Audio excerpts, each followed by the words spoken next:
Chère famille,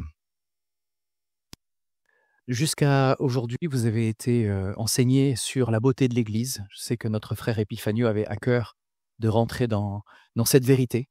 J'espère vraiment que vous avez puisé dans ces enseignements et que vous avez creusé aussi à la maison pour voir l'envergure, l'ampleur de cette réalité.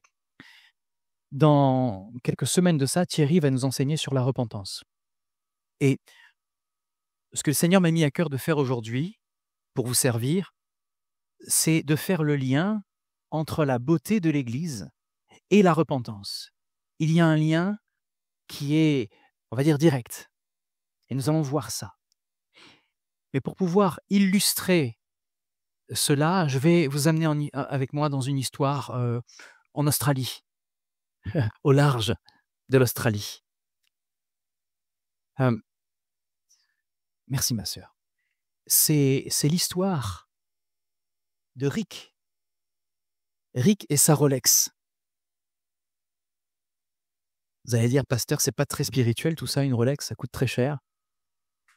Mais restez avec moi, c'est une histoire qui vaut le coup d'être comprise et d'être racontée. En 1971, un jeune Australien qui s'appelle Rick Outram reçoit un cadeau exceptionnel de la part de son père pour ses 18 ans.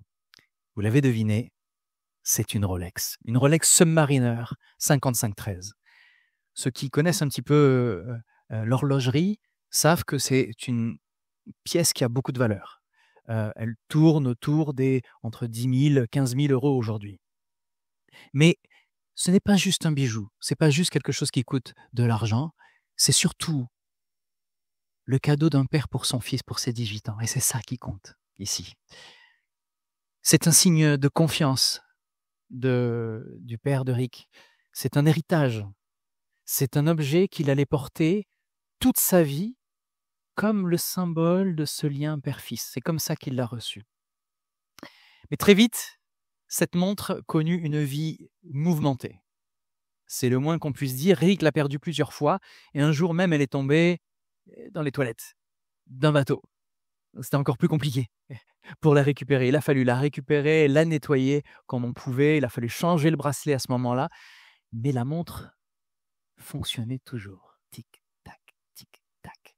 Une autre fois, elle s'est détachée à la plage avant d'être retrouvée par miracle, sur la plage.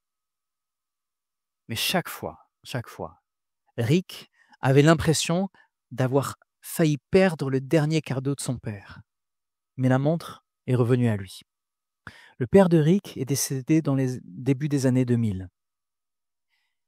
Et puis arrive ce jour du 6 février 2019, alors que Rick fait du surf au sud de l'Australie. La montre glisse de son poignet et elle disparaît, mais cette fois-ci au fond de l'océan. Alors, celui qu'on voit faire du surf ici, c'est pas Rick, mais je vais vous expliquer. Mais cette fois, c'est impossible, évidemment, de retrouver une montre. Rick fouille l'eau, il gratte le sable, en vain. Il doit se résoudre à l'évidence, la Rolex, elle est perdue pour toujours. Qu'est-ce que tu veux faire au fond de la mer? Et entre-temps, je vous l'ai dit, papa était parti.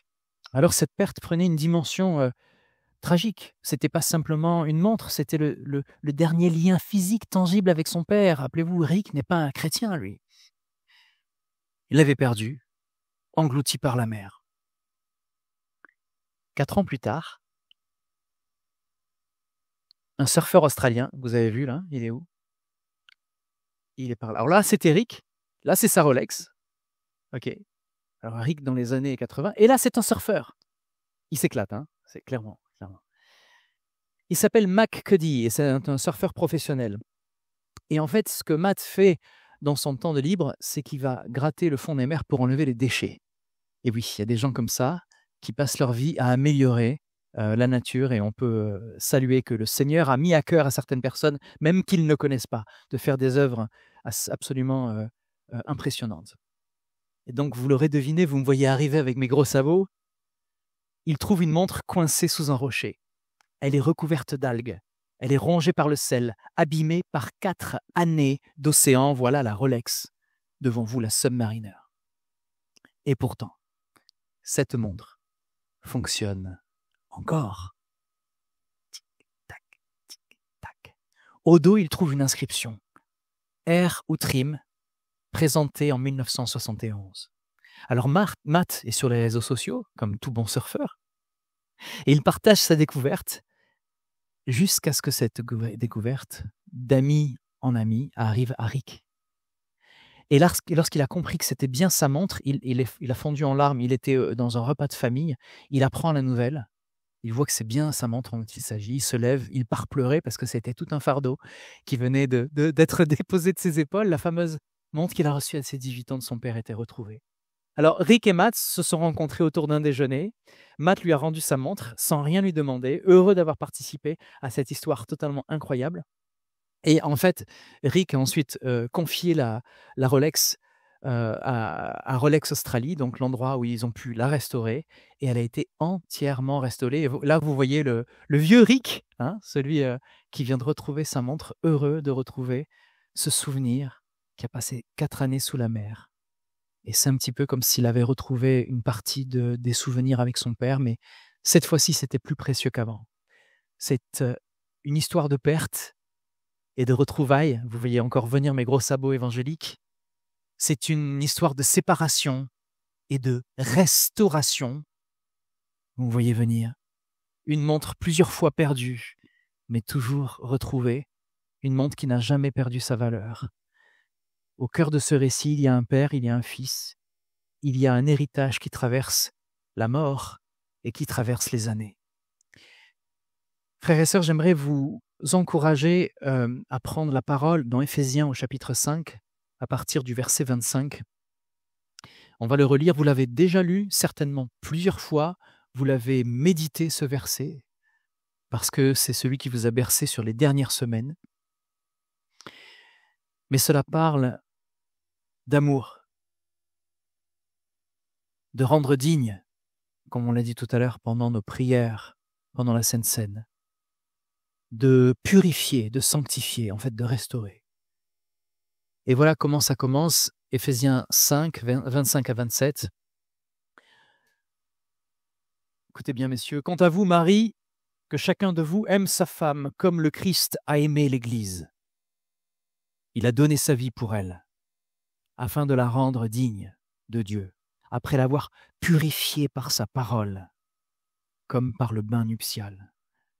Il a ainsi voulu se présenter cette Église à lui-même, rayonnante de beauté, sans tache, sans algues, non, sans tache ni ride, ni aucun défaut, mais digne de Dieu et irréprochable. Endexon, c'est le mot qu'il y a dans la gloire. Quand il dit qu'elle soit glorieuse, endoxon, la doxologie, c'est le fait de louer le Seigneur, de dire combien il est bon. Endoxa, c'est dans la gloire.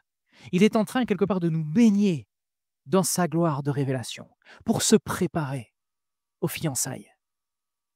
C'est ce qu'il est en train de faire aujourd'hui parmi nous, dans nos rangs, dans nos études, dans nos échanges, dans notre vie de chrétien de tous les jours. Il rend son Église belle, une personne à la fois. Christ a aimé l'Église, il s'est donné pour elle. Ça, c'est l'origine de notre beauté.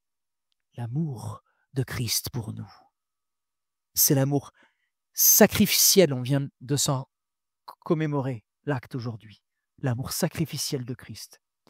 Il s'est livré pour elle, et pour ceux qui ne, peut-être, ont pas connu l'Évangile, il s'est livré, c'est-à-dire qu'à la croix, le Seigneur a voulu nous réconcilier avec Dieu. Il a payé le prix de nos péchés. Il a payé le coût de la séparation entre nous et Dieu. Il nous a restauré cette relation perdue. Il a restauré ce qui était perdu. Et il a payé le prix de la restauration, de sa purification. Alors, j'aimerais vous montrer quelque chose que moi je trouve assez glorieux, mais qui est fait de main d'homme. Et c'est un projet qui est divin. Alors, on revient un petit peu avant. Donc, il y a un amour qui est sacrificiel. On va passer, c'était dans le... Juste après. Voilà. Donc, c'est l'amour sacrificiel de Christ qui est à l'origine de sa beauté. Et la croix est le prix de la purification. Ensuite, la beauté de notre Église, c'est pas juste dans l'apparence, le fait qu'on soit bien sympathique, on arrive, on soit accueillant, il y a le thé de Tata Rachel, il y a les crêpes de Bernie. C'est pas juste dans cela, c'est dans la sainteté que nous vivons, le fait que nous soyons individuellement purifiés, restaurés. Je dirais même bien huilés. Vous allez voir pourquoi. Plongeons un petit peu à l'intérieur d'une montre. Regardez ça. Ça, c'est le mouvement à l'intérieur d'une montre mécanique. C'est ce qu'on va retrouver à l'intérieur d'une Rolex, par exemple.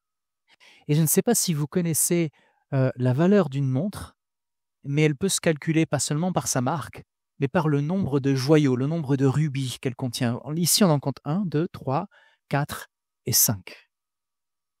Et certainement, autour, il y en aura beaucoup plus pour que les rouages puissent tenir. Cette montre-là est une montre en fait classique. Mais ce que je vois quand je regarde ça, c'est qu'il y a des joyaux, des rubis. Et ces rubis ne sont pas là par hasard. Ils ne sont pas là juste pour dire la montre est chère. Non, ils sont là parce que sans le fait que ce soit un rubis qui tienne l'engrenage, eh bien elle s'userait, elle ne fonctionnerait plus. C'est pour ça que tant d'années après, même après avoir passé du temps sous la mer, la Rolex en question, elle continuait de tourner. Plus il y a de rubis, plus il y a de pierres précieuses en fait là-dedans, plus cela va pouvoir tourner. Regardez la manière dont les rouages se touchent. Ils se frottent les uns contre les autres. On va passer sur une montre sur laquelle il y a ce qu'on appelle une complication. On va passer sur une montre qui a un chronographe à l'intérieur. Regardez ça. Qu'est-ce que vous voyez ? C'est le travail d'un orfèvre. Et ça, c'est juste la main d'un homme. Je trouve ça non seulement artistique, esthétique, scientifique, parce que tout ça, c'est presque de la science. Pour envoyer une fusée dans l'espace, il faut autant d'ingénierie que là. Parce que si il y a un défaut, ne serait-ce qu'un dixième de millimètre, ça ne fonctionne plus. En tout cas, plus correctement. Et ce que je trouve magnifique dans tous ces rouages, c'est qu'il y a énormément de tension. Il y a des pierres précieuses, elles sont là pour faire leur rôle, mais elles ne bougent pas. Leur rôle, c'est de rester dur, de ne pas s'user, de rester en place. Et quand on restaure une montre et qu'on les enlève, elles n'ont pas une égratignure normalement. Elles ne sont toujours pas usées, même des années après. Parce qu'elles tiennent leur rôle et elles ne bougent pas. Elles restent fidèles à leur rôle. Elles ont été taillées. Alors, ce ne sont pas des rubis qu'on va tailler dans une pierre de rubis qu'on va trouver dans le sol. Ce sont des rubis souvent qui sont créés en laboratoire. Ils sont créés pour cela, mais ça reste du rubis. La composition chimique, en fait, de l'élément, c'est du rubis. Et on arrive à l'usiner de façon à ce que les années ne puissent pas l'user. Là, je vois des rôles particuliers dans l'Église. Des piliers. Des personnes qui ont été polies, travaillées, usinées, dimensionnées à la bonne taille pour faire le rôle qui va bien. Mais ces pierres doivent rester en place, elles ne doivent pas bouger. Et derrière, qu'est-ce qu'on a ? On a toute une beauté avec une tension de rouages. Regardez comment les rouages sont les uns dans les autres. Et quand on va leur demander tout d'un coup de démarrer quelque chose, ils vont s'enclencher. Ce que je trouve beau aussi, c'est que quand une montre a des fonctions en plus, on n'appelle pas ça des fonctions en plus. On appelle ça des complications. Et quand une église a des complications, c'est là qu'elle prend de la valeur aussi. Parce que c'est quand l'église a des choses un petit peu plus compliquées à gérer qu'elle prend une nouvelle habitude. Donc, ne vous inquiétez pas, les amis, quand vous avez des complications dans l'église, c'est que l'orfèvre est en train de faire un travail qui vous dépasse. Si on continue à regarder comment le travail ici est fait, on se rend compte qu'il y a un ressort à l'intérieur de cette montre. Et ce ressort-là, il faut le remonter. Et dans les montres un petit peu plus évoluées, ce qu'on appelle les montres automatiques, quand vous bougez le poignet, le ressort il se remonte tout seul. Donc, pas besoin d'aller avec les doigts, ça se fait tout seul, au fur et à mesure que vous la faites vivre. Et plus vous en servez, plus elle va se remonter. Une montre qui reste dans son endroit, elle va mourir, elle va plus. Et si elle bouge plus, elle va plus battre. Et là, on regarde, il y a un balancier, et ça, c'est le cœur. Et ce balancier-là, en fait, dès qu'on met de la tension dedans, c'est là qu'il va se mettre à battre. Et ce qui est merveilleux, c'est que si on commence à démonter cette montre et qu'on n'enlève pas la tension, ça saute dans tous les sens. Donc il y a une tension nécessaire pour qu'elle puisse fonctionner. Il y a aussi dans l'Église une tension nécessaire dans toute cette beauté pour qu'il puisse y avoir une mise en mouvement. C'est le Seigneur qui est derrière cette tension nécessaire. C'est lui qui met la tension nécessaire pour nous tendre, mettre un fardeau sur nos cœurs pour que nous puissions être les rouages. Et suivez-moi, hein, d'accord, ça semble un petit peu technique, mais en fait c'est simple. Nous sommes tous les rouages de la montre du Seigneur. Nous avons tous des frottements. Nous avons tous certaines usures. Mais on est là pour faire le boulot. On est là pour faire le travail de manière fidèle.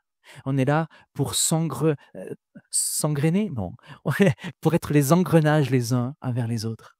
Vous comprenez? On est là nécessairement pour se frotter les uns sur les autres. Et quand il y en a un qui se met à bouger, tous les autres se mettent à bouger aussi. S'il y a un engrenage qui est tout seul et qui tourne tout seul là-dedans, il sert à rien. Il sert simplement à rien. Il sert juste à faire joli. Donc à partir de quel moment dans votre vie vous vous frottez avec les autres pour créer du mouvement? Vous savez, un chrétien qui vient là pour s'asseoir et qui repart en se disant, je vous en ai parlé tout à l'heure, hein, ça touche mon cœur, j'ai eu ma dose aujourd'hui d'enseignement, je suis heureux, je connais plus de choses sur le Seigneur, mais qui ne sait pas frotter aux autres engrenages, il perd quelque chose. Il est une roue, et peut-être une très belle roue, un très bel engrenage, mais il ne sert pas. Il est inutile. Mais si l'orfèvre de BE vous a placé ici, c'est parce que vous avez une grande valeur.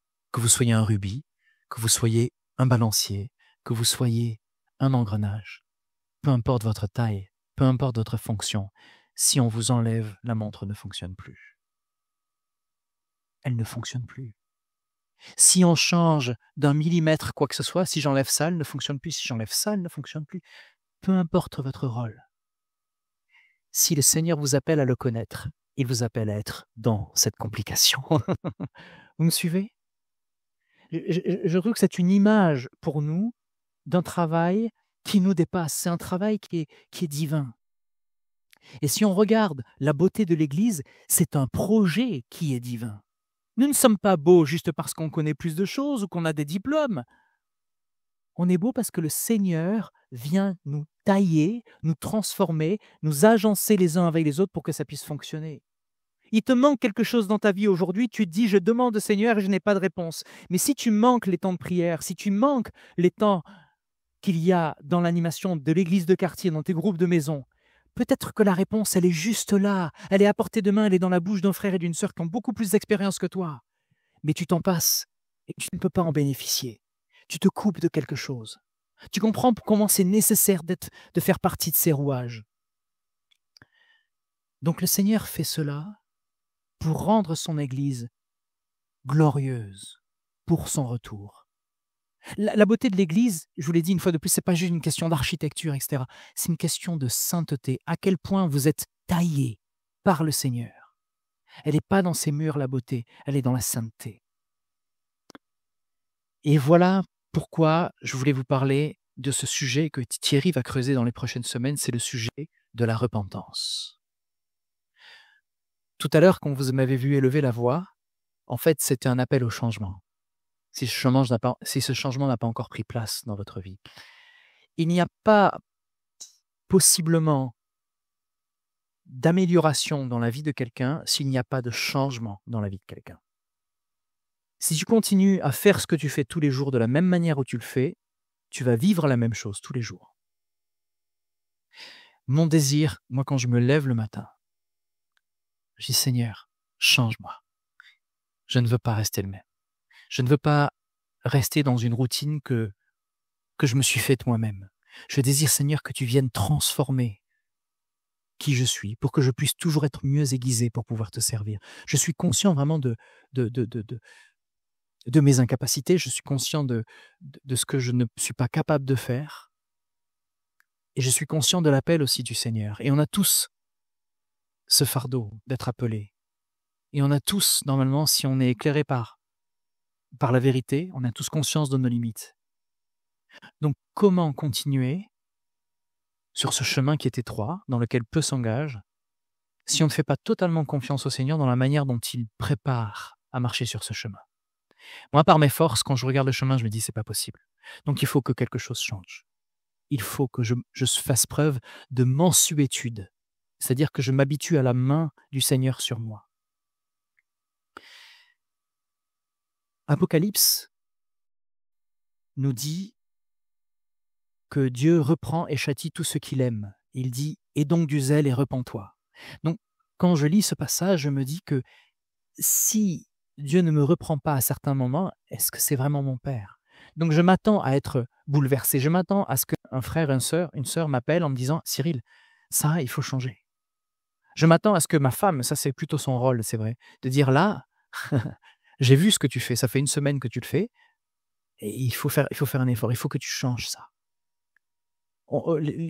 Marie, aimez vos femmes comme le Christ a aimé l'Église, oui, c'est primordial. Mais vous savez pas avec quel joyau vous vivez tous les jours. Moi, j'ai passé tellement d'années à ne pas écouter ma femme. C'est des années où j'ai pas écouté la sagesse que Dieu avait pour moi. Et je me repens aussi de ça. Il a fallu que je change, que je me dise, sois humble, écoute, tais-toi quand elle parle. Arrête d'essayer de montrer que tu as le dernier mot. Ravale ta fierté d'homme. Écoute.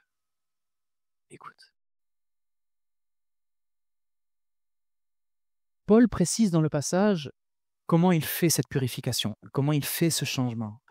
Il dit qu'il a purifié par le bain d'eau de la parole. Il le dit précisément, purifié par sa parole comme par le bain nuptial. Avant un mariage, une femme devait passer par ce qu'on appelle des ablutions, un bain nuptial. Elle était donc nettoyée. Et vous qui suivez Ézéchiel en ce moment, dans la lecture biblique journalière, dans Ézéchiel 16, il était question justement de cette épouse qui rentre dans l'eau, et c'est en fait celle que Dieu prépare pour lui-même. Il l'a nettoyée de son sang, nettoyée de toutes ses impuretés, pour la préparer glorieuse pour lui. Mais ce que Ézéchiel dit dans l'Ancien Testament, c'est ce que Dieu nous dit aujourd'hui. Il prépare son Église, il nous prépare chacun comme chaque rouage de son œuvre parfaite. Qu'est-ce qui révèle le péché dans la vie d'un homme? C'est la parole. La parole qui vient laver, c'est elle qui révèle le péché. Souvent, on me dit, mais comment on fait pour écouter Dieu? Comment tu entends Dieu? Comment tu reconnais la voix de Dieu? Ah, je vais te dire, mon ami. C'est pas compliqué, en fait. Tu ne peux pas reconnaître ce que tu ne connais pas déjà. Tu ne peux pas reconnaître. Il faut d'abord connaître. Donc, connaître la voix de Dieu, c'est connaître le son de sa parole. Le son de sa parole, on le trouve où? Dans la Bible. Donc, plus tu vas passer du temps dans la lecture de la parole, plus tu vas entendre le Père te parler. Plus tu vas l'entendre dire « Hé là, viens un petit peu raboter ici, laisse-moi usiner un petit peu cette pièce dans ton cœur, laisse-moi diriger les choses dans ton cœur, je vais m'en occuper. » Et c'est un orfèvre qui est bon. Il n'est pas violent, il est doux, il est humble de cœur. Et il nous dit « Mettez-vous à mon école. » Donc, quand tu écoutes la parole de Dieu, tu entends la voix de Dieu. Ce qui fait que quand tu vas entendre des choses autour de toi, tu vas reconnaître. Tu vas dire « Ah, je sais qui me parle. » Au travers du gars qui est non chrétien là-bas, au travers même du musulman qui est là-bas. Eh oui, Dieu a pu me parler parce qu'il utilise qui il veut, quand il veut. Restons humbles. Pour reconnaître la voix de Dieu, il faut d'abord la connaître. Je vous invite vraiment à avoir cette relation avec la parole, qu'elle puisse animer vos cœurs, qu'elle puisse même... Vous savez, c'est ce qui se passe quand on baigne dedans, eh bien les versets viennent comme ça, dans la journée, et puis vous vous dites « Ah, mais il me parle !» Parce que les versets arrivent dans vos pensées. Oui.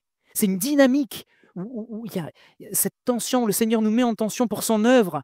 Et puis, comment est-ce qu'il transmet cette tension? C'est par sa parole.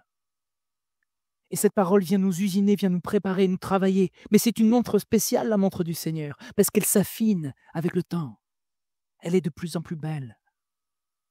La repentance répond à cette révélation de la parole.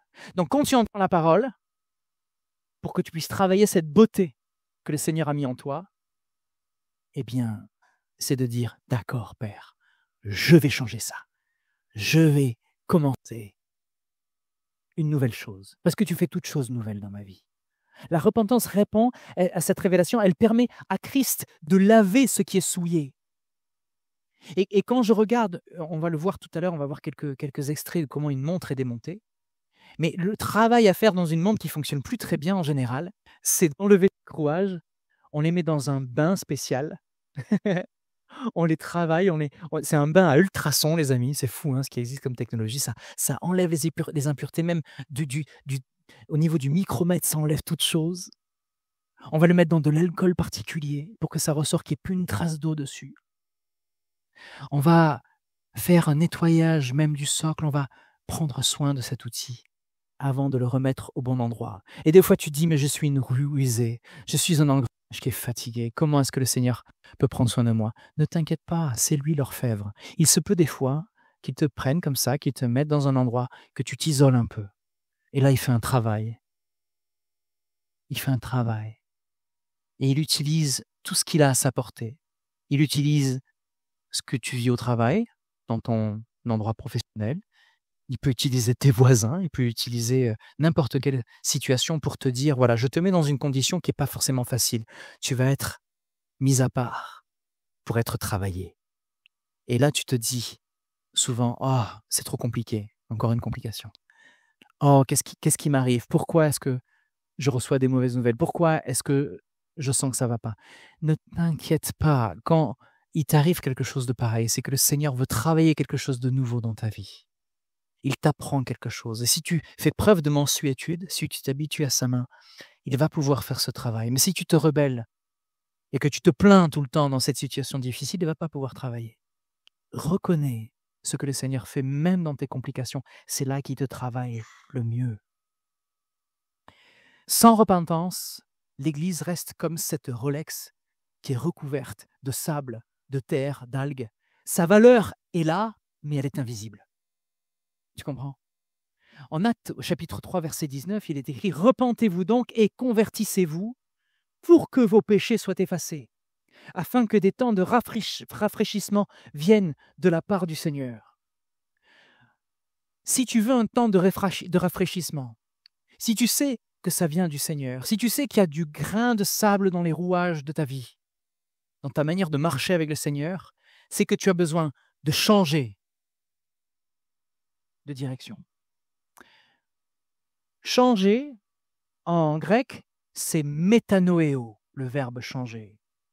Ça a donné métanoïa, métamorphose. C'est un changement qui est radical. C'est une vraie transformation. Tu te lèves, pas pour te regarder dans la glace et t'insulter. Ça peut arriver à certains de se regarder dans la glace et de ne pas se supporter. Et si tu ne supportes pas, vous savez ce que dit les béatitudes, hein, heureux celui qui a le cœur affligé parce qu'il sera consolé. Si tu ne te supportes pas, ne t'inquiète pas, tu es au bon endroit. C'est parce que tu as été éclairé de certaines choses qui ne vont pas, mais le Seigneur laisse-le travailler les choses. Et tu vas te regarder et tu vas dire, de gloire en gloire, Seigneur, transforme-moi. Tu ne seras jamais satisfait par ce que tu vois dans le miroir. Et c'est très bien. C'est pas grave de ne pas être satisfait. Parce que ça veut dire qu'il y a toujours un chantier à faire, il y a toujours quelque chose à améliorer. Je ne parle pas évidemment de ton apparence physique. Tu l'as compris, je parle de ton cœur. Je parle de ce que tu vois au travers de toi, ce que les autres même ne voient pas. La nécessité, les amis, quand la parole nous éclaire de l'amour de Jésus, surtout dans le temps de Sainte Seine, je ne sais pas pour vous, mais moi je mets en revue toutes les choses qui peuvent dérailler. Est-ce que j'ai manqué de respect à tel frère ou telle sœur? Est-ce que quelqu'un peut m'en vouloir? Est-ce que j'ai été une pierre d'achoppe? Est-ce que j'empêche quelqu'un de dormir? Et j'ai dit, Seigneur, parle-moi, Seigneur, révèle-moi, Seigneur, aide-moi à aller parler avec les personnes. Parce que très souvent, celui qui est offensé n'a même pas la force de venir te dire qu'il est offensé, parce qu'il est fatigué. Ça arrive. Et donc, des fois, c'est à toi. Même si la parole dit, si un frère t'a offensé, va le voir. OK? Il n'y a pas marqué, va lui taper dessus. Il y a marqué, va le voir. Et tu vas discuter. C'est là que les rouages se mettent en mouvement.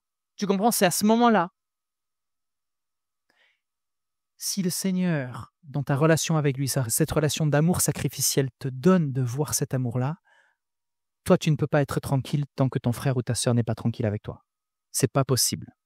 Sinon, s'il y a quelque chose qui manque dans ta relation avec Dieu, clairement. Tu ne peux pas dormir tranquille si un frère ou une sœur retient quelque chose et tu te dis non, je m'en fous. tu ne devrais pas dormir tranquille. Ou alors, si tu es dans cette dynamique-là, ce qui se passe en général, c'est que tu te sens tellement mal que tu te dis je ne vais plus lire la Bible ou j'arrête de prier parce que je n'ai pas la force. Tu ne veux pas faire face à la lumière parce que si tu te mets à la lumière, on va voir les tâches. Cette dynamique-là, les amis, c'est très très dangereux, c'est une œuvre du diable. La culpabilité ou la fierté, l'un ou l'autre. Soit tu es trop fier en te disant je ne veux pas admettre mes fautes, soit, alors c'est de l'aveuglement aussi, soit la culpabilité en te disant mais de toute façon je ne sers à rien, je vaux rien, etc. Et c'est aussi terrible que d'être fier. Parce que tu te dégrades alors que le Seigneur, lui, voit une Rolex. Toi, tu dis je suis une montre à quartz. Bon, d'accord, j'ai rien contre les montres à quartz. Mais je vais dire que le Seigneur voit des joyaux et toi, tu te dis je suis quelque chose de pas cher, je ne vaux pas grand-chose. C'est faux. Si tu as entendu dire « je ne vaux pas grand-chose », c'est le diable qui te l'a dit, c'est pas la voix de ton Père. Et si tu connais la parole, tu reconnaîtras que c'est la voix de ton Père quand il te dit « tu as du prix à mes yeux. Je vais te retrouver. Même si tu étais perdu au fond des mers, je te retrouverai, je te nettoierai, je te laverai. Et tu seras encore plus précieux, encore plus lavé qu'avant. » Repentissez-vous donc et convertissez-vous pour que vos péchés soient effacés, afin que des temps de rafraîchissement viennent de la part du Seigneur. Tu comprends que si tu acceptes ce challenge, si tu acceptes d'être transformé, de passer à la moulinette parfois, qu'est-ce qui vient après? Des temps de rafraîchissement. Ta tente s'élargit. Tu es affûté. Tu es plus aiguisé pour pouvoir faire les choses. Que ce soit avec tes proches, que ce soit dans ton travail, que ce soit dans ta relation avec Dieu. C'est lui qui fait œuvre de ta vie. Vous savez, le péché ternit, c'est vrai, mais la repentance polit. Le péché vient vraiment ternir, mais la repentance fait le contraire. Elle vient faire briller ce que le Seigneur a mis en vous. Alors j'ai une image à vous montrer. 2 images même, vous voyez, ça c'est une montre qui est en train d'être démontée et ça peut faire peur. Parce que quand on démonte quelque chose pour pouvoir justement le nettoyer, en même temps on s'aperçoit de la fragilité de chaque élément. Et on ne veut surtout pas perdre un de ces éléments. Si on le perd, c'est très très difficile à remplacer, de retrouver les mêmes tailles. La plupart des montres sont uniques. C'est vrai que les mouvements se ressemblent les uns les autres, mais selon l'année, selon le cadre, surtout si c'est une vieille montre, c'est très très difficile de retrouver ce petit élément qui a été perdu. Donc chaque élément a de la valeur. Regardez, on va regarder la prochaine image. Regardez le bazar que ça représente. Est-ce que vous vous y retrouvez? Ça fait peur presque. C'est très compliqué quand on regarde ce que le Seigneur fait dans une église. Comment les imbrications, comment les complications se font. Ça demande de la patience. Ça demande de la précision. Ça demande du sérieux. Ça demande du professionnalisme. Ça demande vraiment tout ce qu'on a à donner de pouvoir restaurer ces choses-là. Est-ce que vous n'êtes pas plus précieux qu'une montre? Est-ce que l'église n'est pas plus précieuse que ces machins-là qui vont périr, qui vont brûler à un moment? Qui sert juste, au fond, à donner l'heure. Il faut s'en rappeler quand même. Si on revient sur Terre. Est-ce que l'Église n'est pas beaucoup plus précieux? Et pourtant, c'est compliqué. Pourtant, ça demande du sérieux. Pourtant, ça demande de la précision. Est-ce que notre marche avec le Seigneur n'est pas bien plus importante que ces exemples-là? Alors, on passe maintenant à mon 3e et dernier point. C'est qu'une Église est belle parce qu'elle sait se repentir. Les amis, le fait de pouvoir dire pardon, c'est un privilège.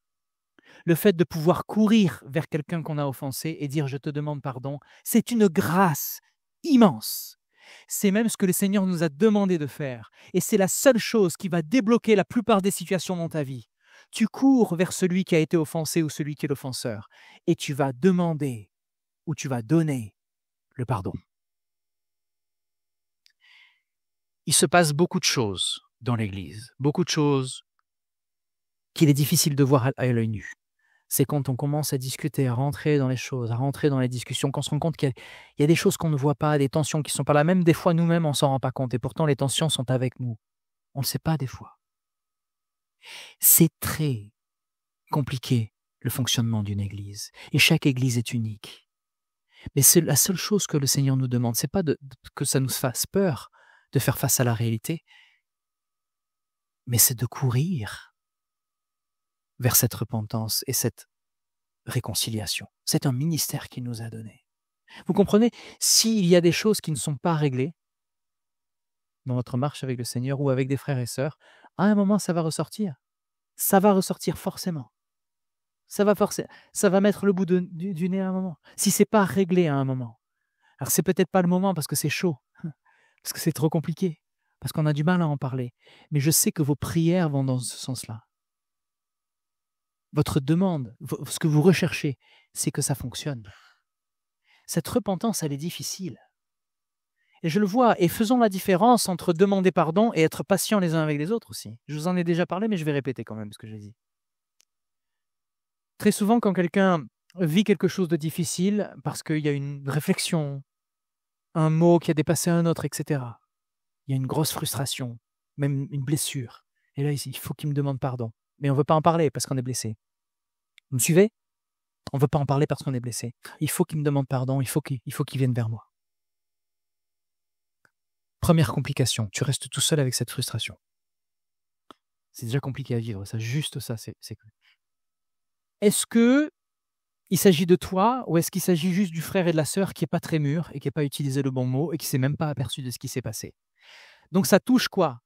Ça touche la justice ou l'injustice qui t'a été faite ou ça touche ta susceptibilité? Est-ce que ça demande de pardon de ta part? Ou est-ce que ça demande la patience et la prière en disant « aide-moi à supporter » parce qu'il y a de la jeunesse, il y a un manque de maturité chez cette personne. Vous comprenez la différence? Elle est capitale. Parce que s'il s'agit d'être patient les uns avec les autres, de faire et c'est Paul qui le répète ça tout le temps, soyez patients, faites preuve de patience, pardonnez-vous les uns les autres, mettez-vous les uns au service des autres. Ne vous estimez pas plus fort que l'autre, mais mettez-vous au service. Soumettez-vous les uns aux autres dans la crainte de Christ. C'est aussi Éphésiens ça. Vous comprenez le mécanisme de ces rouages-là? Des fois, c'est je suis patient, je vais attendre. Et en effet, là, il n'y a pas besoin d'aller discuter, d'aller embêter le frère et la sœur et de dire il faut que je te parle, tu m'as blessé. Écoute, il s'en est peut-être pas rendu compte, etc. C'est pas dramatique. Sois patient, calme-toi, sois patient. Sois patient. Si par contre, il y a eu diffamation, si par contre, tu vis quelque chose qui vient interrompre ta vie, il y a une trahison, quelque chose qui t'empêche totalement de dormir parce que c'est de l'ordre, ça t'a déplacé dans ton rôle. Dans ce rouage-là, pouf, ça y est, tu n'es plus en service, ça ne fonctionne plus. Là, il faut se poser des questions. Là, il faut se dire, il y a un problème de pardon, il y a un problème de restauration, il y a un problème qu'il faut mettre devant le Seigneur. Et je vais remettre une couche, pardonnez-moi, mais quand 2 ou 3 sont rassemblés en son nom pour régler ce problème-là, le Seigneur est présent. Donc comptez sur lui pour cette restauration. Comptez sur lui pour cette réparation. Et la montre continuera à faire tic-tac, tic-tac, tic, même si vous avez passé 4 ans sous la mer. Une église est belle parce qu'elle sait se repentir. Moi, je reprends et je châtie tout ce que j'aime. Et donc du zèle et repens-toi. C'est l'esprit qui parle à une des 7 églises. Laodicée pensait être riche. Peut-être qu'ils avaient des Rolex à leurs bras. Elle pensait être prospère, sans besoin de rien. Mais Jésus, quand il l'a regardée, voyait une église pauvre, aveugle et nue. Sa beauté spirituelle était totalement voilée. Et la solution, c'était pas de rajouter des programmes dans cette église, c'était pas de rajouter une activité pour le groupe des anciens, ou le groupe de jeunes, ou le groupe de femmes, ou le groupe d'hommes. C'était pas ça le problème.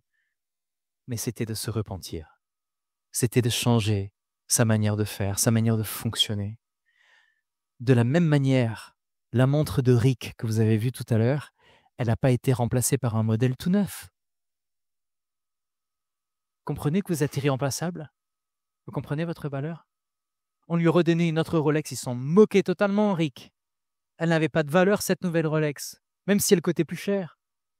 Mais c'était cette relation, cette partie de relation avec son père dont il parlait. Donc, elle n'a pas été remplacée par un modèle neuf, elle a été nettoyée, elle a été polie, elle a été restaurée, cette montre. De même, l'Église, elle n'a pas besoin de se réinventer, mais elle a besoin de revenir à son Seigneur par la repentance.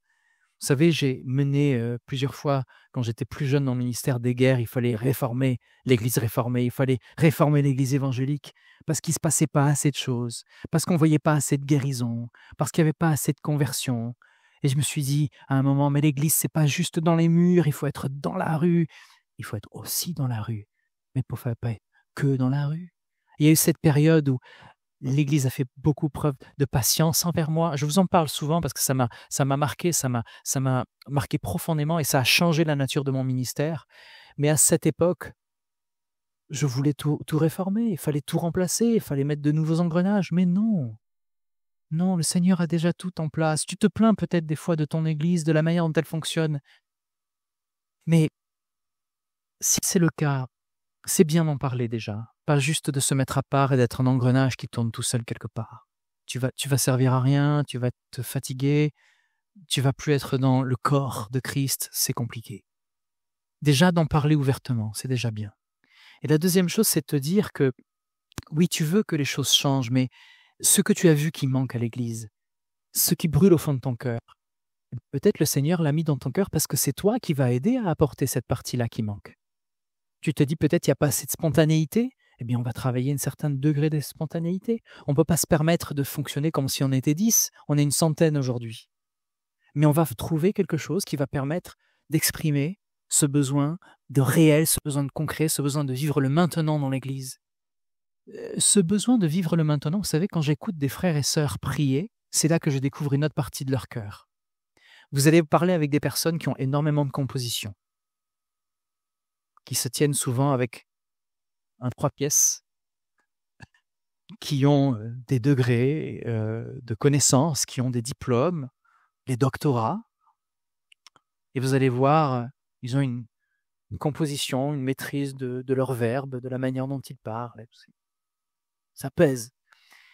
Et puis tu arrives dans un groupe de prière et là tu vois « Ah, Seigneur! Seigneur, viens remplir nos... » Et là, tu ne sais plus la même personne.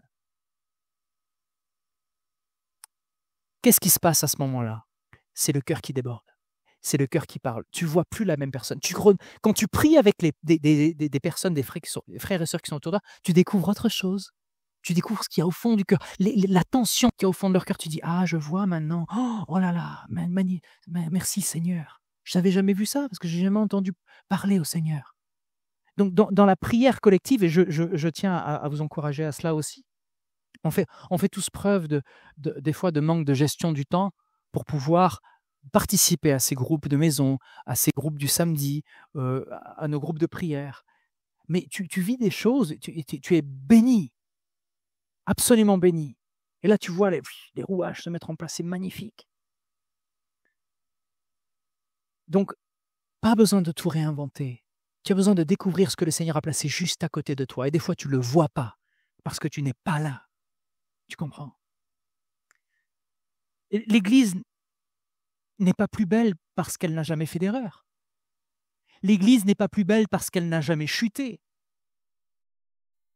Mais elle est belle parce qu'elle sait revenir à genoux. Tu vois? Tu ne vas pas dire que l'Église n'est pas belle parce qu'elle fait des erreurs. On fera des erreurs. Il y a des hommes et des femmes dedans. Alors, si tu veux que l'Église ne fasse plus d'erreurs, il faut vite qu'on parte tous. Plus d'erreurs. Mais ça ne fonctionne pas comme ça. Il faut accepter les difficultés. Il faut y faire face, ensemble. Donc, l'Église n'est pas belle parce qu'elle est parfaite. L'Église est belle parce qu'elle sait revenir à genoux et se laisser transformer. Elle sait se repentir. Et c'était ce que je voulais vous apporter aujourd'hui. Donc, quelle application pour nous? Nous sommes parfois comme cette montre qui est recouverte de sel, de rouille. La repentance, c'est d'accepter que Christ, avec ses propres outils, on a parlé de châtiment, on a parlé de redresser, on a parlé de polir, d'accepter que Christ enlève ce qui nous empêche de refléter sa gloire. Il vient enlever la crasse dans les rouages, il vient refaire polir les rubis que vous êtes. Il vient enlever ce qui empêche de refléter sa gloire. Ça, c'est pour chacun d'entre nous et pour l'Église. La beauté d'une communauté chrétienne, elle ne se mesure pas à ses activités ou au nombre de rendez-vous qu'on en a, ou au nombre de convertis, mais c'est à sa capacité de se repentir ensemble et de chercher continuellement la face de Dieu. Continuellement. Comment tu peux t'asseoir à côté d'un frère et d'une sœur et prier avec s'il y a des choses qui n'ont pas été traitées, qui n'ont pas été discutées? Et peut-être que même que dans la prière à ce moment-là, ton cœur va s'ouvrir et tu seras capable de trouver la patience ou capable de trouver le pardon. Donc, une église est belle parce qu'elle sait se repentir. Je vous invite maintenant à prier avec moi.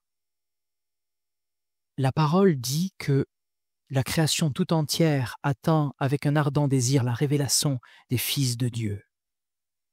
Parce que la création a été soumise à la vanité, aux choses qui passent, aux choses qui passent rapidement, aux choses qui s'arrêtent. La création a été soumise à la vanité, non pas de son propre gré, mais à cause de celui qui l'y a soumise. Et celui qui a soumis la vanité, c'est Dieu.